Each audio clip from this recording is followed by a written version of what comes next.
महात्मा उपासक डॉक्टर सोहनराज तातेड़ पुनरुत्थान और आत्मविज्ञान के बाद अब ला रहे हैं सनातन सत्य, जैसी दृष्टि वैसी सृष्टि, कुदरत, कुदरती रचना एवं कुदरत के कानून से शाश्वत सुख की प्राप्ति। लॉग इन करें www.drsohanrajtater.com, YouTube channel doctor Sohanraj Tated, play store से डाउनलोड करें mobile app doctor Sohanraj Tated.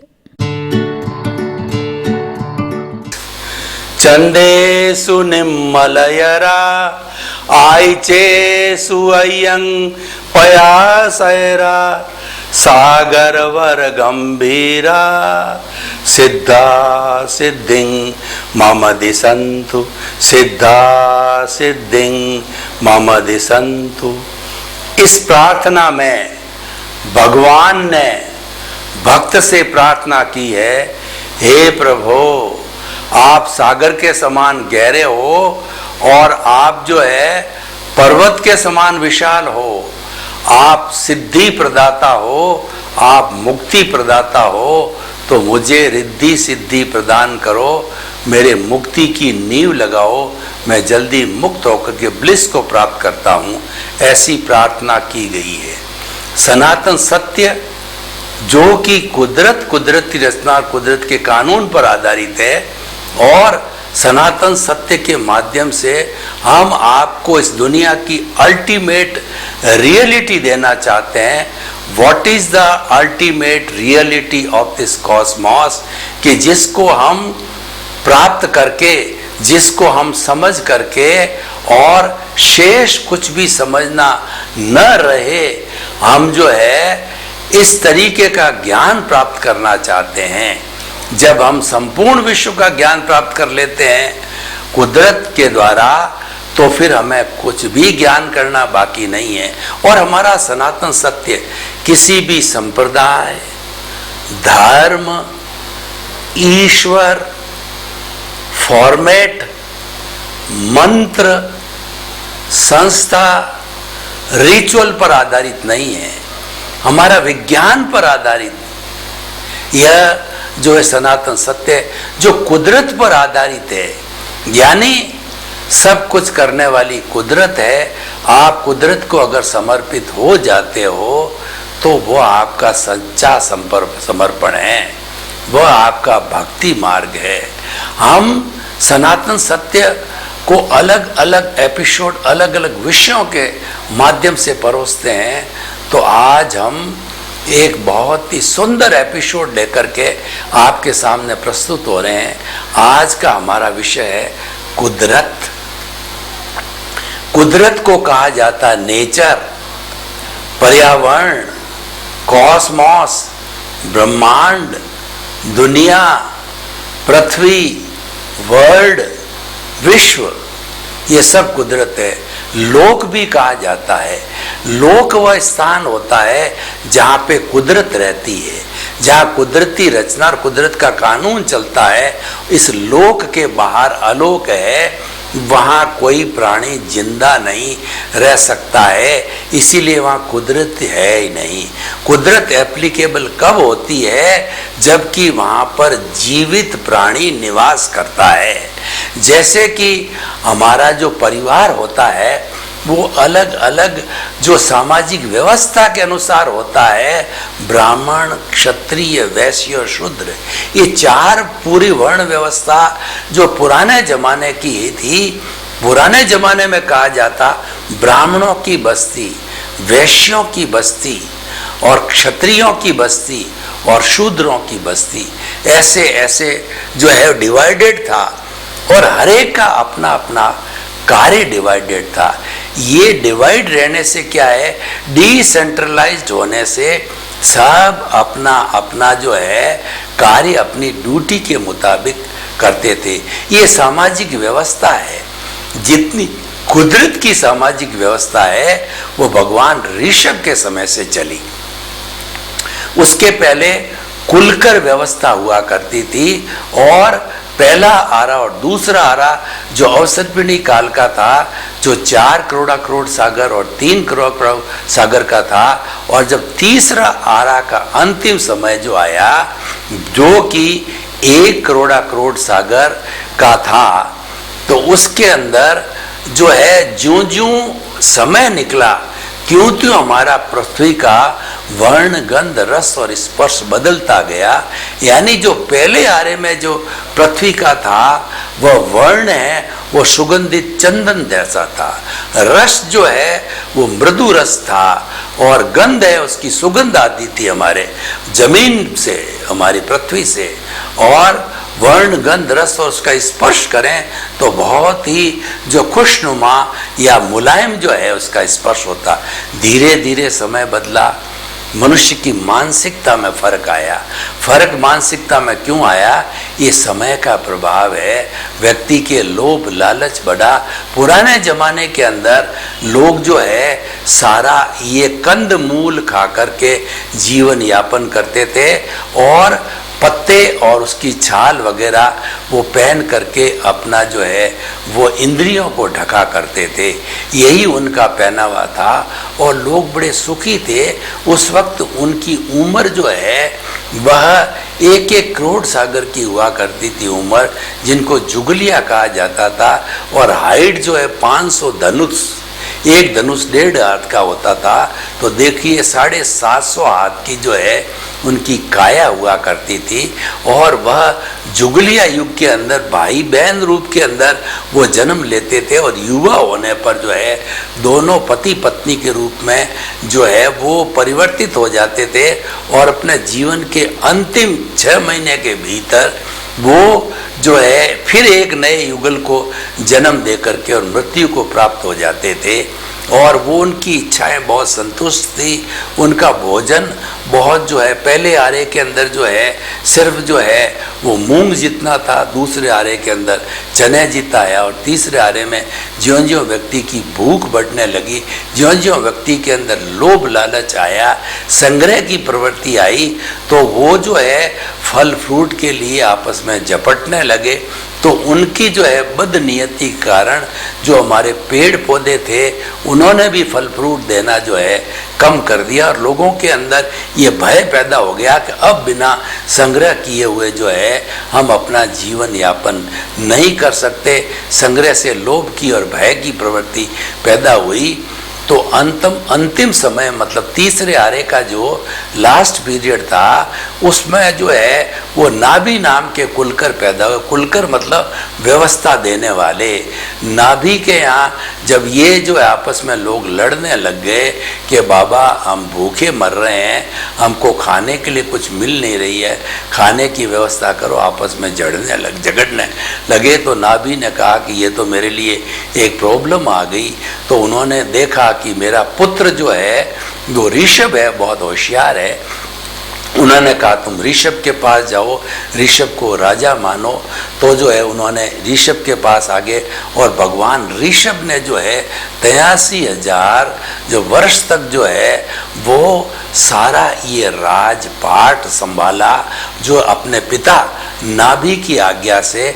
और उन्होंने ये सारी व्यवस्थाएं, वर्ण व्यवस्था, जाति व्यवस्था, न्याय व्यवस्था, विवाह व्यवस्था, और जितनी भी आज समाज के अंदर इम्प्रूव्ड होकर के आई है मूल रूप के अंदर, वो सारी व्यवस्था जो है भगवान ऋषभ की हुई थी। उस समय में अग्नि का आविष्कार हुआ, अग्नि से भोजन पकाने लगे और औजार बनाने लगे। तो सबसे पहले जो है वो प्रस्तर यानी पत्थर युग आया, उसके बाद के अंदर जो है धातु युग आया, और फिर धीरे धीरे युग ये बदलता गया। यानी भगवान ऋषभ ने 83,000 वर्ष तक राज काज करके संपूर्ण सामाजिक व्यवस्था को जमाया। ये सारी सामाजिक व्यवस्था जितनी भी है ये कुदरत है। मैं कुदरत का विषय होने के कारण कुदरत को पूरा डिफाइन करना चाहता हूँ कि सारा ब्रह्मांड, सारा विश्व है कुदरत है।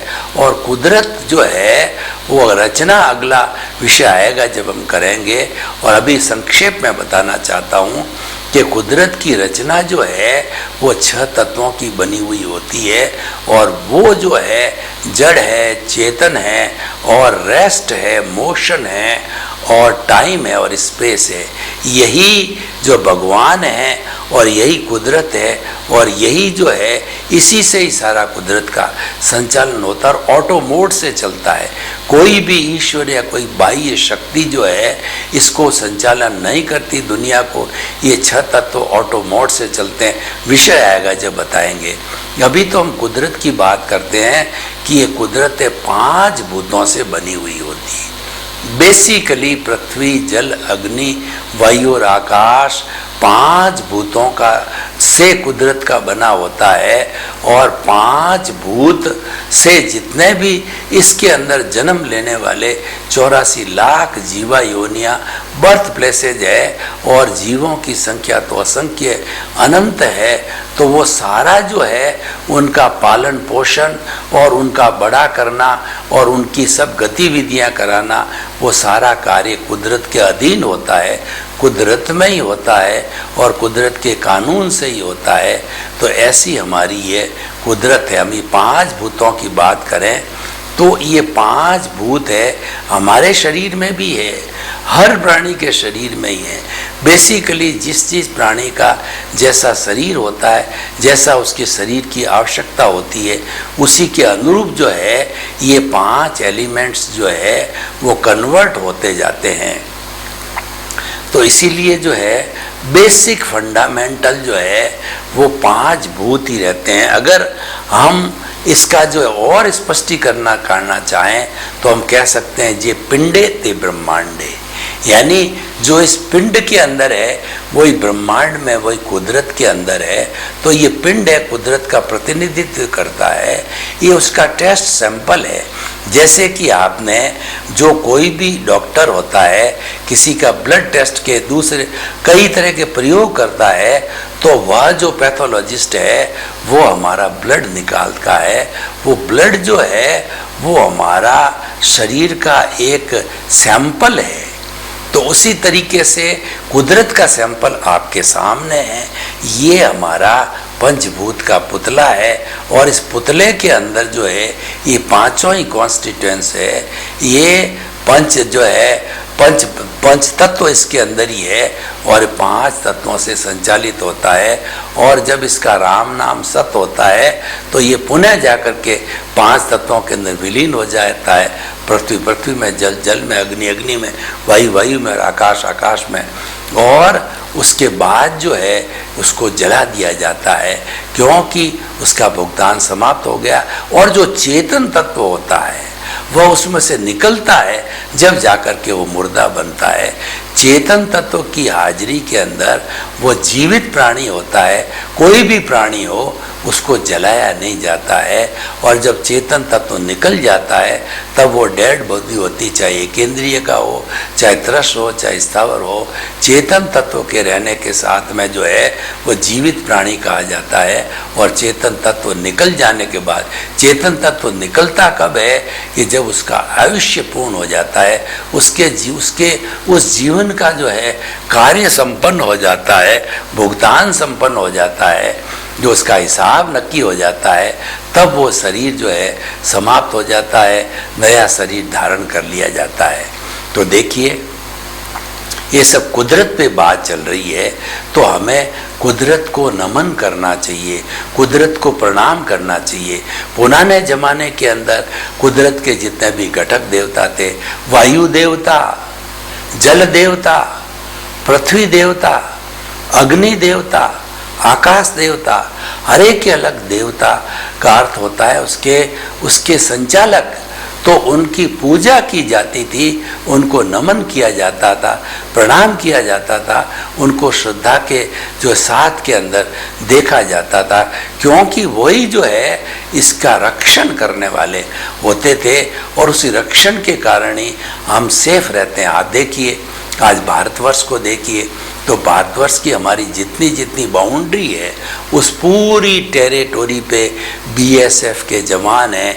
चाहे लेह हो, चाहे इधर चीन की बात हो, चाहे जो इधर नेपाल भूटान की बात हो, चाहे जो है हमारे समुद्र की साइड की जो बंगाल की खाड़ी, हिंद महासागर, या जो है हमारा जो अरब सागर की बात हो, वहाँ पर सब हमारा जितना बॉर्डर है वहाँ पर सैनिक तैनात है और वो जो है वो पहरा देते हैं, जब जाकर के हम रात्रि के अंदर सुरक्षित रहते हैं। अगर वो पहरा न दें तो आज देखिए क्या हिसाब चल रहा है, तो वो पाकिस्तान में और अफ़गानिस्तान के अंदर, तो वो तालिबान वगैरह में, तो वो कितनी जो है चल रही है, वो सब असुरक्षा के कारण होता है। तो हमारी सुरक्षा ये जो सैनिक लोग करते हैं, शहीद भी होते हैं, झड़पें भी होती है बॉर्डर पे, लेकिन शहीद होकर भी जो है वो हमारे देश की रक्षा करते हैं, यानी हम सुरक्षित रहते हैं। तो ये 5 तत्व जब तक सुरक्षित है तब तक कुदरत सुरक्षित रहेगी, और 5 तत्वों में से एक भी समाप्त हो गया तो यहाँ इंसान, कोई जीवित प्राणी जिंदा नहीं रह सकता, पौधा नहीं पनप सकता, और जो है चींटी मकोड़े और वाइल्ड एनिमल, मनुष्य, पेड़ पौधे, कोई भी जिंदे नहीं रह सकते। तो ये सारा कुदरत का जो काम होता है वो सारा सापेक्ष काम होता है, परस्पर ग्रो जीवा नाम के हिसाब से होता है। यहाँ कुदरत का हर प्राणी जो है वो एक दूसरे प्राणी को सपोर्ट करता है, और दूसरे मायने में ये बात करें कि वो कुदरत से सेवा लेता है तो कुदरत को भी सेवा देता है। तो मानव जो है वह सबसे विशिष्ट प्राणी है, क्योंकि मानव के पास में डेवलप्ड मन, बुद्धि, चित्त और जो है वो आपकी इंद्रियां वगैरह है और आत्मा है। तो डेवलप होने कारण वह सब सर्वश्रेष्ठ प्राणी होने कारण उसका दायित्व अधिक बढ़ जाता है कि 5 कॉन्स्टिट्यूएंट्स है, इनका दोहन नहीं करे, क्योंकि ये समाप्त हो जाएंगे तो फिर हमारी जनरेशन जो है मानव की जनरेशन नहीं, दूसरी प्रजातियां, चाहे पेड़ पौधों की हो, वाइल्ड एनिमल की हो, आज गायब भी हो रही है, क्योंकि उसका कोई संरक्षण करने वाला नहीं है, वनों की कटाई हो रही है। यानी ये जो 5 जो बेसिक तत्व है, उन तत्वों का जो है वो दोहन किया जा रहा है। कैसे दोहन किया जा रहा है मैं आपको बताऊं कि पृथ्वी को जो खोद करके वो 500,000 मीटर की गहराई के अंदर मनुष्य चला गया है, पेट्रोलियम निकालता है, पानी निकालता है, मिनरल्स निकालता है, मोती निकालता है, और कितना कितना वो काम करता उसके अंदर। तो दोहन होने से हमारी ये कुदरत है, उसकी पृथ्वी है, उसकी centre of gravity, centre of gravity का अर्थ होता है कि ऐसा एंगल कि जिसके ऊपर ये पृथ्वी जो है उस एंगल पर रह करके वह सूर्य के चारों ओर घूमती रहती है, और जो चंद्रमा है वो पृथ्वी के चारों ओर घूमता रहता है।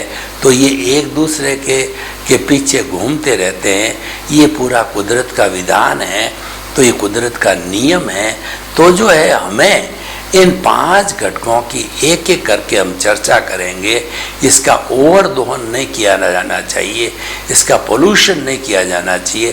पृथ्वी तत्व की हमने बात की, जल तत्व की हम आज बात करें तो आज बहुत से बच्चे और बहुत से लोग जो है प्रदूषित जल जो पी करके वो मर रहे हैं, क्योंकि व्यक्ति ने अपने स्वार्थ के कारण जितना भी हमारी नदियों का जल है, तालाबों का जल है, कुओं का जल है, उसके अंदर केमिकल्स इत्यादि, जो कपड़े की रंगाई छपाई केमिकल्स इत्यादि छोड़ करके और उस पानी को जहरीला बना दिया। वो पीने योग्य नहीं रहा। वो पानी तो इतना जहरीला है कि कोई पशु पक्षी भी पी ले तो वह भी मर जावे, तो मनुष्य तो साधारणतया मर ही जाता है। तो इसीलिए हमें जल के प्रदूषण को रोकना है, और जल का प्रदूषण इतना भयंकर हो गया है, आज वैज्ञानिक लोग चिंतित हो रहे हैं और ये मान के चल रहे हैं कि भगवान करे तीसरा वर्ल्ड वार न हो, और वह हुआ तो वो उसका मुख्य कारण जल होगा, क्योंकि जल के बिना जो है व्यक्ति कुछ क्षण भी जिंदा नहीं रह सकता है।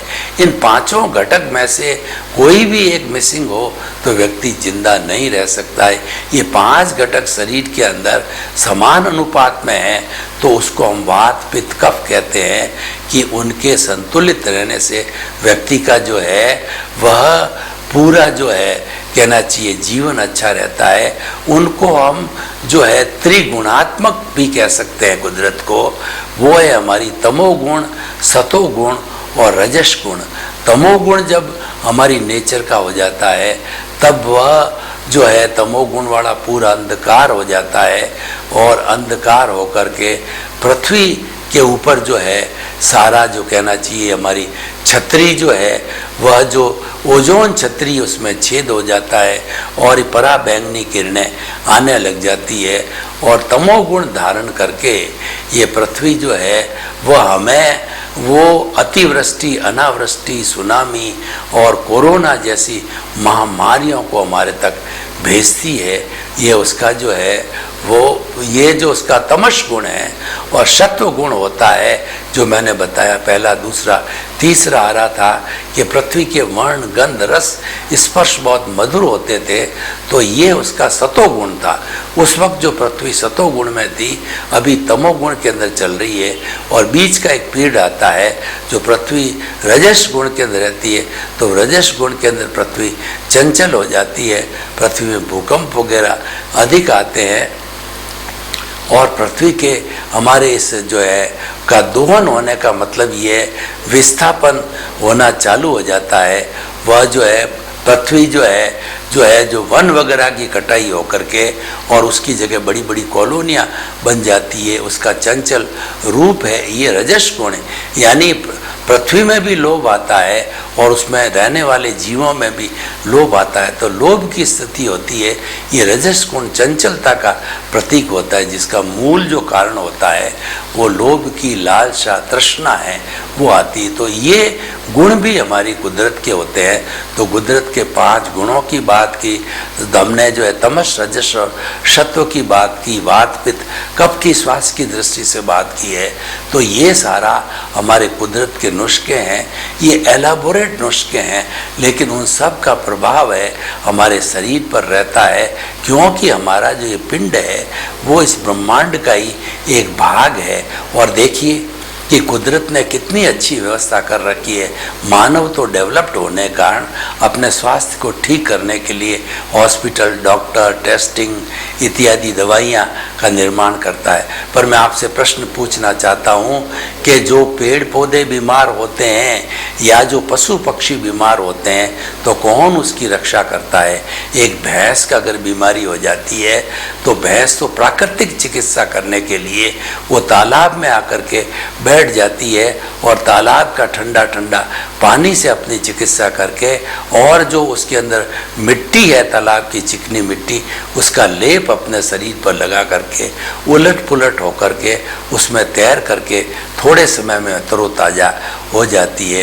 पक्षियों को देखिए, पक्षी कहीं घायल हो जाते हैं या पक्षी का शरीर बहुत गर्म हो जाता, बुखार टाइप आ जाता है, तो वहाँ जहाँ पर वो पानी होता है उस पानी में डुबकियाँ लगा करके उस पानी में काफ़ी देर तक बैठ करके जल चिकित्सा करके और पृथ्वी की पट्टी रूप में चिकित्सा करके वो जो है तंदुरुस्त हो जाते हैं। तो हम ये कहना चाहते हैं कि राजस्थानी में एक कहावत है कि जिसने जो है चौंस दिए वो चुग्गा देगा।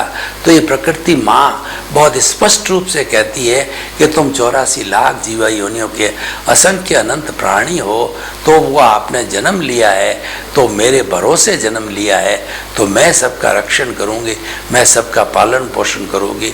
और माँ ये कुदरत है, पालन पोषण करती है इन 5 तत्वों के जरिए। हमारा दायित्व होता है इन 5 तत्वों को सुरक्षित रखें, और हम जो पृथ्वी को इतना ही खो दें एक परिवार वाला कि उसको एक घर की आवश्यकता हो, 10-10 घर बनाने की आवश्यकता नहीं हो। आज दोहन क्यों हो रहा है? इसका कारण यह है कि आज व्यक्ति के अंदर लालसा बहुत आ गई है, व्यक्ति बहुत ग्रीडी बन गया है, और ग्रीडी व्यक्ति के लिए कहा गया है कि जो है वो ये सारा जो है वो जो हमारी आकांक्षा है वो जो है आशा है वो आकाश समान अनंतिया है, मतलब वो अनंत है। एक ही व्यक्ति को अगर पूरे ब्रह्मांड का धन दे दिया जाए, फिर भी वो धापता नहीं है, तो ऐसी स्थिति के अंदर हम जो है मानवों का दायित्व बनता है कि हम इच्छा परिमाण करें। आपकी जो नीड है वो अलाउड है, क्योंकि आपके जो है शरीर है, आपके घर है, परिवार है, अतिथि देवो भव है, आपको समाज के लिए भी करना पड़ता है, देश के लिए भी करना पड़ता है, तो वो तो अलाउड किया जाता है। लेकिन ग्रीड जो है कुदरत किसी रूप में अलाउ नहीं करती है। ग्रीडी मनुष्यों का जो है भविष्य बहुत खराब होता है। वो धन दौलत जो है वो आखिर में जाकर के विनाश होता है। धन की 3 गतियाँ होती है। सबसे अच्छी गति यह है कि आपको पुण्य के आधार पर धन आपके जो पालन पोषण के अतिरिक्त मिलता है, तो उसका आप सदुपयोग करो। सदुपयोग कैसे करोगे कि आप उसका उपयोग जगत कल्याण, लोक कल्याण और जो है वो लोगों के भलाई के लिए, परोपकार के लिए करो, तो ये जो है धन का सदुपयोग है। और दूसरी स्थिति होती है उस धन को जो है आप या आपके परिवार के लोग भोगे। ये नहीं होता है तो एक समय आता है कि कुदरत उस धन को नष्ट कर देती है। कुछ ही पीढ़ियों के अंदर वो धन संपूर्ण नष्ट हो जाता है, क्योंकि आपने उसका सदुपयोग नहीं किया। तो इसीलिए हमारा ये दायित्व कुदरत के जो है इस एपिसोड के आधार पर बनता है कि हम कुदरत के किसी भी तत्व को जो है दोहन नहीं करेंगे, पृथ्वी का, जल का, और आप जो है वो वायु का देखिए कि ये वायु प्राण वायु है, हमको पौधे देते हैं। इन पौधों को हमने कटाना चालू किया, वन की कटाई चालू कर दी, उससे ऑक्सीजन की कमी आई। ऑक्सीजन की कमी आने से जो है व्यक्ति की प्रतिरोधात्मक शक्ति घटी, और प्रतिरोधात्मक शक्ति घटने के कारण जो है वह बीमार पड़ा और उससे कोरोना जैसी बीमारियां आई। हमारे शरीर के अंदर क्या होता है, वाइट ब्लड सेल और रेड ब्लड सेल होती है। तो जो वाइट ब्लड सेल होती है वो हमारे जो है वो जिस तरीके से सोल्जर्स होते हैं हमारे बॉर्डर पर, उसी तरीके से हमारे ब्लड के ऊपर ये सोल्जर्स रहते हैं। और कोई अनवांटेड चीज़ आकर के हमारे ब्लड के अंदर कोरोना जैसा मिल जाता है, तो वो जैसे सोल्जर जो है वो जो है सीमा पर कैसे झपटते हैं, वो उनके ऊपर झपटते हैं, उनको मार देते हैं। WC की उम्र बहुत कम होती है, लगभग 3 महीने की उम्र होती है, लेकिन 3 महीने तक वो स्ट्रगल करके व्यक्ति की प्रतिरोधात्मक शक्ति को बहुत अच्छा बनाए रखते हैं, ताकि कि व्यक्ति कभी बीमार नहीं पड़े। और नेचर माँ हमारा कितना भला सोचती है, एक माँ की तरह। तो नेचर कहते हैं कि सतेम शरदम सवेत, यानी तुम 100 वर्ष तक जो है जियो। ये माँ हमको जन्म दे करके भेजती है, और उसकी सामाजिक व्यवस्था कितना सुंदर बनी हुई है कि पहले 25 वर्षों के अंदर वो गुरुकुल जा कर के और ब्रह्मचर्य आश्रम का पालन करे, और 25 वर्ष की अवस्था तक। और दूसरे जो है वह जो है आश्रम के अंदर जो 26 साल से 50 साल का है वो घर गृहस्थी, बाल बच्चे, विवाह, शादी होता है। और 51 से 75 साल की आदमी की उम्र होती है, वो वानप्रस्थ उम्र होती है। तो वो उम्र के अंदर वह घर में रहते हुए घर से दूर, यानी अपने घर का भी काम करे, और जो परार्थ की चेतना यानी लोगों के भलाई के लिए भी काम करे, वो परस्परोपग्रह जीवानाम के लिए काम करे, वो जी और जीने के लिए काम करे। तो इस तरीके से हमारी कुदरत का विषय है, बहुत गहन विषय है, बहुत लंबा विषय है। कुदरत के बाहर कुछ भी नहीं है, सब कुछ कुदरत में ही आता है, और कुदरत ही जो है वो उसको लुक आफ्टर करती है, और विलीन भी होता है, वही कुदरत में होता है। तो कुदरत महान होती है। सर्वे भवन्तु सुखिनः, सर्वे सन्तु निरामया। लोक के सब जीवों को सुख मिले, शांति मिले, आनंद मिले, और उनको मुक्ति मिले। आप सभी के प्रति मंगल भावना। महात्मा उपासक डॉक्टर सोहनराज तातेड़ पुनरुत्थान और आत्मविज्ञान के बाद अब ला रहे हैं सनातन सत्य, जैसी दृष्टि वैसी सृष्टि, कुदरत, कुदरती रचना एवं कुदरत के कानून से शाश्वत सुख की प्राप्ति। लॉग इन करें www.drsohanrajtater.com, YouTube channel doctor Sohanraj Tated, play store से डाउनलोड करें mobile app doctor Sohanraj Tated.